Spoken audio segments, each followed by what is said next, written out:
The telegram arrived on a Tuesday, which was the kind of detail that shouldn't matter but somehow always did. It sat on the kitchen table between a jar of bacon grease and a cracked coffee cup, and Mabel Weston read it 3 times before she set it face down and went back to scrubbing the cast-iron skillet. Not because she didn't understand it. She understood it perfectly. She just needed another minute with her hands in something real before she had to start deciding what it meant. Her mother read it at the dinner table that evening, lips moving slightly, and then passed it to Mabel's older sister without a word. Priscilla Weston, 26, brown-haired, the kind of pretty that made strangers look twice, read it and looked up with an expression that was trying very hard to be sympathetic. "A rancher," she said. "From Montana, Mabel said. "It's a long way. I know where Montana is." Their mother, Dorothy, folded her hands on the table the way she did before she said something she'd already decided. "He's looking for a wife, someone sensible, someone who can manage a household. He's looking for help," Priscilla said, not unkindly. "That's what it is, really. He's not looking for." She stopped. "For what?" Mabel asked. The silence was its own answer. Mabel was 23. She had her father's square jaw and her grandmother's sharp gray eyes, and she had been told her whole life that she was practical, capable, hardworking. All the words people reached for when they couldn't find a prettier one. She had been courted exactly once, by a banker's son from Billings who lost interest sometime between meeting her and meeting Priscilla, and no one in the family had been particularly surprised. She wasn't ugly. She knew that. She was just the kind of woman men didn't notice until they needed something fixed. "I'll write him back," she said. Her mother looked up. "Mabel, I'll write him back and see what he says. That's all. It doesn't have to be anything more than that." Dorothy looked at Priscilla, and something passed between them that Mabel caught but didn't acknowledge. That look, careful, worried, weighted with pity, was the thing that made up her mind completely. She wrote the letter that night by lamplight, 3 drafts before she settled on one that said what she meant without saying more than she intended. She told him her name, her age, that she could cook and preserve and keep accounts, that she wasn't afraid of hard winters or hard work. She did not mention that she was plain. She figured he'd find out soon enough, and if it mattered to him more than the rest, she'd rather know before she'd traveled 800 miles to find out. His name was Rupert Aldane. He wrote back in 12 days, faster than she'd expected, in a handwriting that was careful and slightly cramped, like a man more accustomed to using his hands for other things. He said he had a cattle ranch near a town called Heron Gulch, 2 sons from his first marriage, ages 6 and 9, and no patience for pretense. He said he wasn't a romantic man, but he was a fair one. He said he'd like to meet her, if she was willing. She was willing. The train ride took 2 days and a night, and somewhere in eastern Montana the landscape flattened out and opened up into something so wide and quiet it almost felt like an accusation. Mabel pressed her forehead against the cold glass and watched the grassland roll past and tried not to count the miles she was putting between herself and everything familiar. She was not afraid. That was the thing she kept returning to, checking the way you check a wound to see if it's closed. She thought she should be afraid. She was traveling alone to marry a man she'd never met, in a place she'd never been, leaving behind a family who loved her in the way. Families love the child who causes the least trouble, and yet what she mostly felt was a peculiar, stubborn calm. She arrived in Heron Gulch on a Thursday afternoon. The station was 4 buildings and a water tower. The sky above it was enormous and pale blue, and the air had a bite to it that surprised her even though she'd known it would be cold. Rupert Aldane was waiting on the platform. She recognized him from his letter. Not literally, he hadn't described himself, but she recognized the way he stood, boots apart, arms crossed, watching the train without any particular expression. He was perhaps 40, lean and weathered in the way of men who spent their lives outside. His hat was pushed back slightly, and he was looking at the passengers stepping down onto the platform with a steadiness that wasn't unfriendly but wasn't warm either. He saw her at approximately the same moment she saw him. She watched him take her in. The square jaw, the gray eyes, the practical coat, the carpet bag. His face didn't change. Not disappointment, not relief. Just a kind of adjustment, the way a man recalculates when the terrain differs from the map. "Miss Weston," he said. "Mr. Aldane." He reached for her bag. She almost didn't let him, out of habit, but she released it. "Wagon's out front," he said. "It's about 40 minutes to the ranch. Boys are with the neighbor." "All right." They walked to the wagon in silence.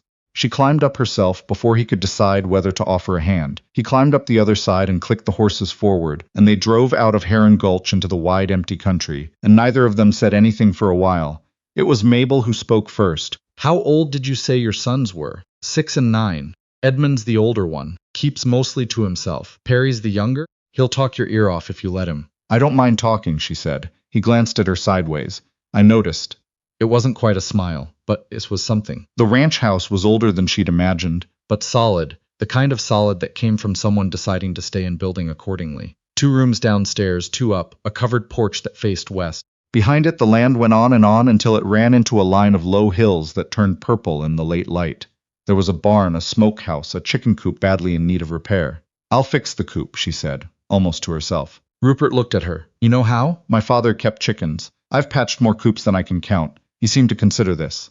"All right," he said. The boys arrived the following morning, brought by a neighbor woman named Hester, who handed them off with the brisk efficiency of someone who had already formed an opinion and was keeping it to herself.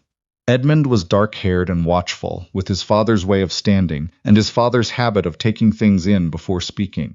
Perry was small for 6, with a gap-toothed grin and a scratch on his chin and an immediate, total willingness to trust. "Are you going to be our new mama?"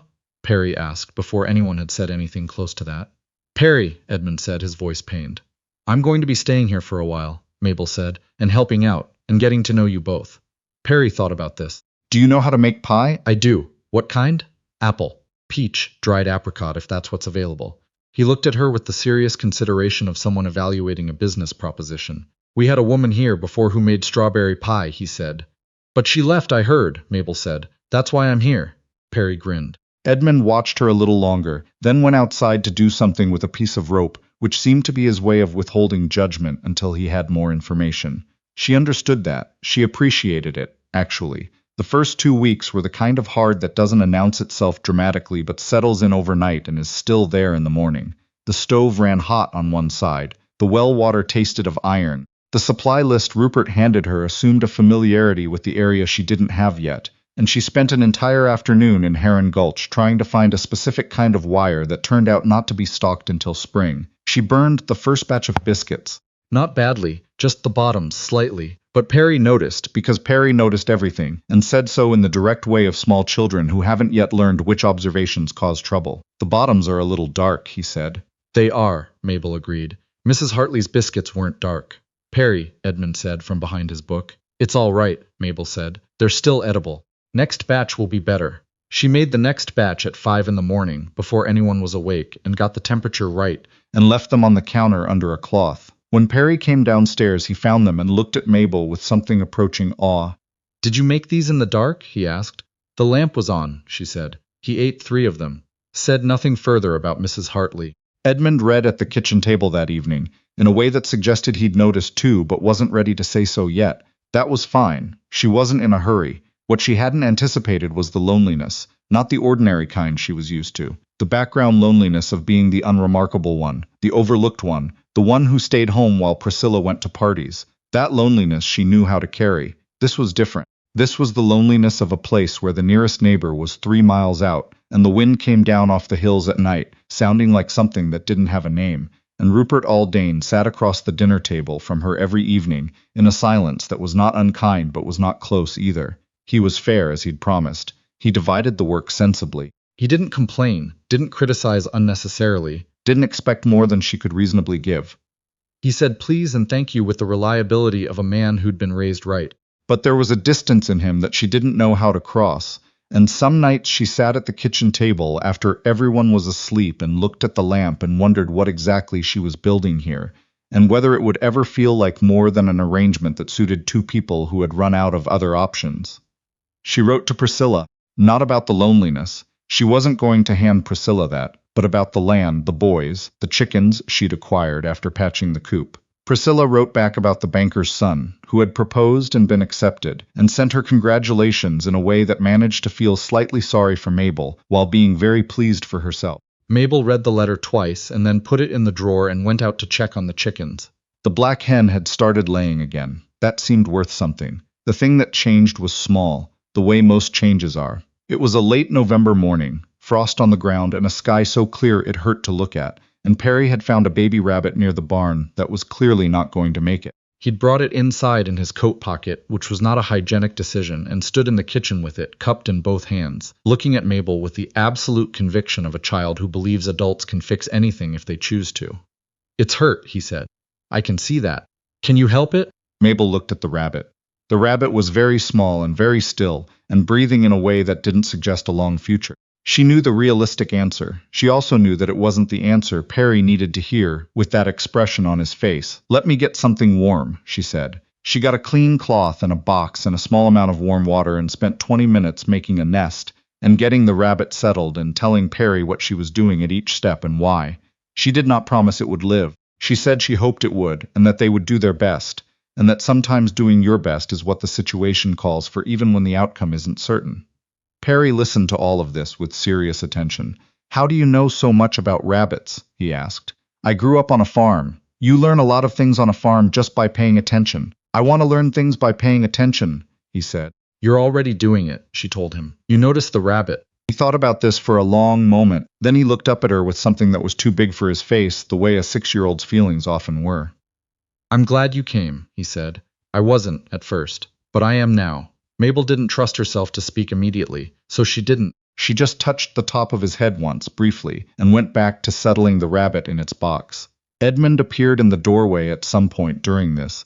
She wasn't sure when, and stood watching without saying anything. Later that afternoon, he asked her if she needed help with the water barrel, which was something he hadn't offered before. She said yes. Rupert found her on the porch that evening, which wasn't unusual. What was unusual was that he sat down in the other chair, instead of going back inside. They sat in silence for a while. The hills were going dark and the first stars were showing up, and the cold was settling in the way it did here, serious and total. "Perry told me about the rabbit," he said finally. "I know it probably won't make it," she said. "I should have been clearer. He's not upset about it." He paused. "He told me you said sometimes you do your best even when you can't fix it." "That's what I said." He needed to hear that. Another pause. His mother left in the spring. Just left. "He's been asking me since then what he did." Mabel turned to look at him. "He didn't do anything wrong," she said. "I know that. I've told him that. He doesn't. It helps more coming from someone outside, I think. Someone he's learning to trust." She looked back at the hills.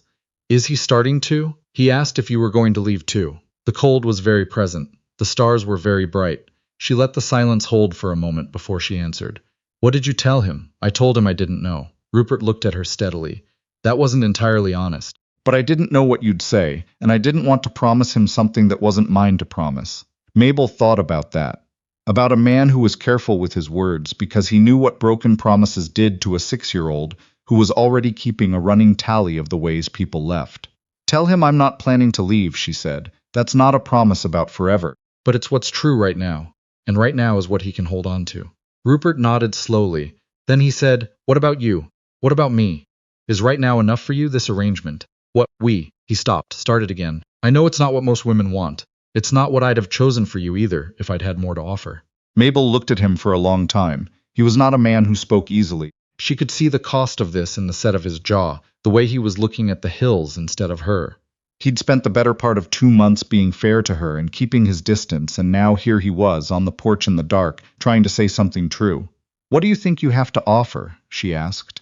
He turned to look at her then. Something shifted in his face. Not a dramatic shift, not the kind that changed everything in an instant. Just the quiet adjustment of a man who'd been bracing for a hard wind and found the air was still.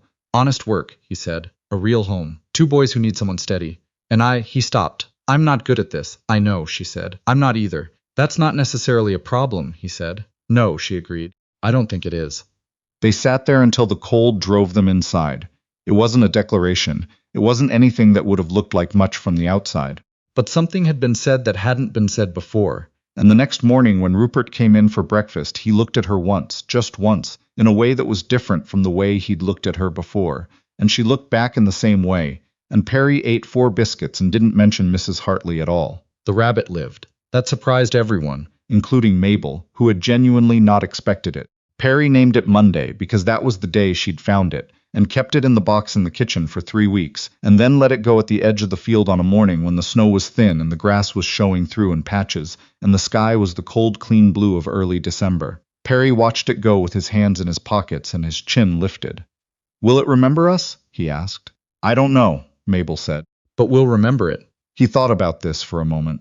Then he slid his hand into hers, just briefly, before pulling it back and running ahead toward the barn. Edmund was already there, working on something with a piece of leather and a small awl, the focused industry of a 9-year-old who preferred doing to talking. He looked up when she came in. "I fixed the latch on the chicken coop," he said. "The one on the south side that keeps slipping. I used the same method you used on the north one." "How'd it go?" she asked. Held on the first try. She nodded. Good work. He went back to his leather project. But the tips of his ears went slightly pink in the way that meant something mattered more than he was showing, and Mabel found something to do at the other end of the barn so he could have the satisfaction of it privately. Christmas came with 2 feet of snow and a cold that cracked the wood in the walls at night. Rupert brought a small spruce in from the south ridge and set it in the corner of the front room, and Perry decorated it with cut paper and 3 actual glass ornaments that had survived the move from somewhere Rupert didn't specify. Edmund spent an afternoon carving a small horse from a piece of pine and left it on the table without attribution, but Mabel noticed his hands when Perry unwrapped it and saw his face, and she caught Edmund's eye across the room, and he held her gaze for 1 second before looking deliberately elsewhere. She made a cake, not a simple one, a real one, 3 layers, with a sugar glaze she'd figured out from a recipe her grandmother had written in the back of a Bible. She'd been working on the problem of the oven for weeks by then, and had it well enough understood to trust it with something that mattered. It came out level and golden, and Perry looked at it like it was something holy. You made a real cake, he said. With layers. I did. Can I have some now, or do we have to wait until after dinner? He looked at Rupert. Rupert looked at Mabel. Mabel said nothing. Rupert said, After dinner, Perry. Perry sat down with the resignation of someone accepting an unjust sentence. At dinner, Rupert refilled her coffee without being asked, which was something he'd started doing sometime in November that neither of them had commented on. Afterward, when the boys were in bed and the kitchen was clean and the snow was coming down again, soft and constant, outside the window, he sat at the table with his hands around his cup and looked at her in the lamplight for a long moment. I want to ask you something, he said. All right, this isn't the life you planned. I didn't have much of a plan, she said honestly. I know. But still, he set the cup down. Do you think? He stopped, frustrated with himself. Mabel waited. I want to say something and I'm not finding the words for it, he said. Take your time. He was quiet for a moment. The snow ticked against the window. The lamp made the kitchen warm and small and close. I watched you with Perry and that rabbit, he said finally, and with Edmund and the latch. And I've been watching you since September, if I'm honest, and Another pause. I think I had the wrong idea about what this was.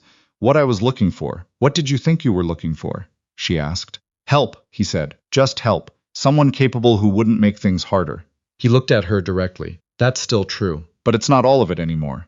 Mabel looked at him across the table. The man who'd driven her from the station in silence. The man who said please and thank you out of habit and refilled her coffee out of something else. The man whose younger son had been asking since spring what he'd done wrong, and who'd been carrying that alongside everything else without complaint. What's the rest of it? She asked. I don't want you to go, he said. Not because of what you do. He stopped. Tried again.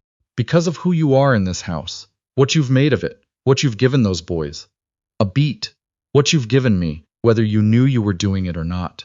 She thought of the letter on the kitchen table in Billings, the look between her mother and Priscilla, the telegram from a man she'd never met in a place she'd never been, and the peculiar calm she'd felt when she decided to answer it. She thought of Perry's hand in hers at the edge of the field. Edmund's ears going pink over a latch, the rabbit named Monday. I'm not going anywhere, she said. Rupert nodded once, slowly. I'd like to do this properly, he said. If you're willing, court you properly, whatever that looks like from here.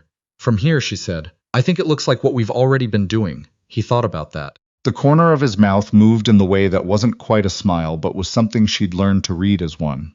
All right, he said. She picked up her coffee cup. He picked up his.